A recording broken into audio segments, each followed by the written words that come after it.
Hey everyone, so today's video is on how to write blog post headlines or titles that get clicks.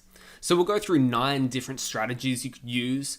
They're all strategies that I use at various different times depending upon the blog post I'm writing and which one I think fits best for the article. So let's get started with step number 1, and it's one that I try to do as much as possible, and that is using odd numbers. As this article from communitools.com, which I'll leave a link to in the bottom, says, odd numbers tend to work better than even numbers since psychologically even numbers express an excessive convenience. So people think, oh, that they've just written the 10 best because they want to hit number 10. Whereas if you write the 7 best or the 9 best, it's like, oh, they actually mean it, that these are the 9 that they like. It's an inconvenient number, but that's because they stopped when they decided this was just the best ones. So I hope that made sense. But the studies here show that the odd numbers generate around about 20% more clicks than even numbers. So I stopped doing top 10 after that. I usually try to do the top 7. And then if I'm ranking well, but a lot of my competitors, say if I'm ranking number 4 and my competitors above me have got 9, 10, or 11 top best things, then I might consider adding more to see if I can overtake them.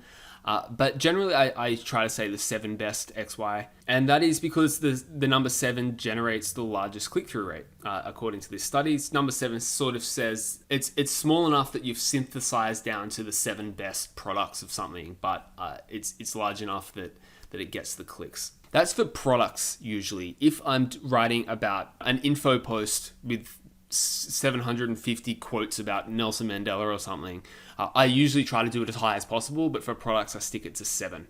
So if you want to learn more about starting with odd numbers, you just go to that communitools.com, but generally just to synthesize that, I usually try to go for number 7, and whenever possible go for odd numbers instead of even numbers, because psychologically people seem to click on odd numbers more than even numbers for one reason or another. So here's some examples. 17 real ways to make extra money from home, 7 ways to sell on Craigslist, 5 of the best exercises to bust belly fat. You'll see usually some of those really big websites, like Thrive Global, for example, they usually try to go for odd numbers. Okay, the next one is to outlist your competitors. This is usually a very common strategy on info posts when you're writing a list post. So someone will write a post about the 5 best exercises for burning belly fat, and then the next person will write the 12 best, and then the next person will write the 15 best, the next person will write the 18 best, and so on and so forth. You can really get into like a real race with some people, and I've done this before where one person will do the 101 best, and then I'll do the 121 best, and then they'll do the 147 best, and you just like sort of racing to see who can get the highest number, because it seems to be that lots of people click through the highest number, especially for those sort of list posts for informational articles, and you over time overtake people if you have the highest number of ideas for a list post, such as quotes about Nelson Mandela or exercises for burning belly fat, that sort of thing. That usually the reason that these lists work for informational things but not so much for products is people want you to synthesize down to a few products to choose from, whereas for these informational things they want to be able to breeze through and scan and find a whole lot of different quotes or whatever, or exercises. Okay, number 3 is keyword, and then the colon, numbers, and then brackets. Someone who does this really well is wikihow.com. If you do site:/wikihow.com in Google, it'll come up with all of WikiHow's articles, and they're all like this: how to hack, 14 steps, brackets, with pictures. And this strategy seems to have worked out really well for them.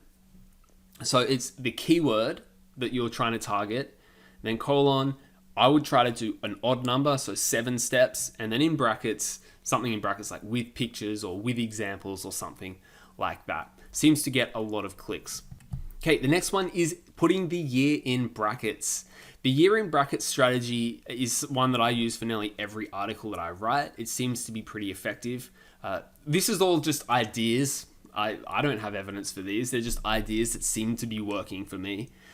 One really nice thing about Rank Math, if you have Rank Math, you can actually set it up so that the month and year change as time passes by, so you don't have to go in and manually update it all the time. So on the 1st of January 2021, it'll flick over to 2021 without you having to do anything.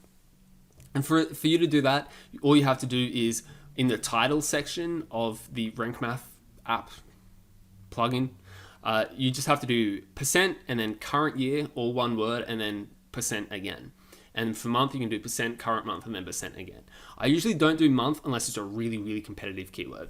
And you can see there for my niche Safari article where I did 19 best and worst display ad niches, brackets ranked, and then dash, and then the month and year. And that just keeps updating each month and year. Okay, use you in the title, so directly address your reader. So here's some examples. BuzzFeed does this all the time. You won't be able to recognize these modern animals. Culture Trip, 11 reasons why you should visit Quebec City. And then Reader's Digest, 40 health news stories you need to read. So addressing the reader by you seems to work pretty well as well. Okay, power words and phrases. Sumo.com has, and I'll leave the link in the description, the doobly-doop underneath, has a list like this graph of dozens of different power words that you can use. Power words like amazing, cringeworthy, little known. This top one, to get the perfect cup of joe at the end. This is these catchy phrases and words that try to draw the reader in. So amazing, cringeworthy, epic, free. They're all sort of these power words that you can put in. Free is a really big one. If you put the word free in, it tends to be really effective. Okay, next one is to go negative. So best and worst.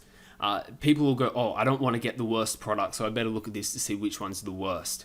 Or you can say, so this comparison between Lasso, don't know how to say it, and Emilinks. This person says, find out why Lasso is not, and then there's the ellipses, the ... So you're like, is not what? I have to click onto it now to find out what it's not.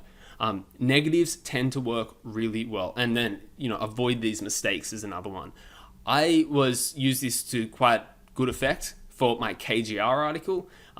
For me, at least, when I type in YouTube KGR, I rank number 1 for that in YouTube. And that's because I have a sort of a clickbaity article that says why KGR is the worst keyword research method, brackets, what to do instead. So it's sort of the people who want to learn about KGR, they'll say, oh, this person is against it. I want to know why he doesn't like it. And people who are really for KGR are like, oh, this jerk, I'm going to click on this and find out what he says and then write a really snarky comment. And people write snarky comments on that one all the time, and I just delete the comment. I don't want to have an argument with them anymore. Keep it under 60 characters. So 60 characters is around about the length that you want for so that all of the text will be visible when people do a Google search. And the only time you'd want to put it over 60 characters if you want to trick it into having the ... So find out why Lasso is not N, and then ... That ... will be like your 58, 59, and 60th characters in your title. And then that can sort of evoke some interest or some curiosity to make someone click. But apart from that, it doesn't look really good when your title sort of runs out of space. So try to keep it under 60 characters. If you've got RankMath, you can see that they've got the measure of how long your title will be down at the bottom there. So this one's 59 out of 60. Okay, that brings us to the end of the 9 strategies to write a good blog post title. Let me know below which one's your favorite, and if you disagree with any of them even. I don't think any of them are really all that scientific, apart from that one that has someone's apparently done a click-through rate study for the odd and even numbers. But besides that, these are just strategies that I use, that I've learnt and copied from places like Gear Hungry, WikiHow, BuzzFeed, just copying the experts who they're probably doing click-through rate studies for their titles. Okay, thanks for watching. Yeah, that's it.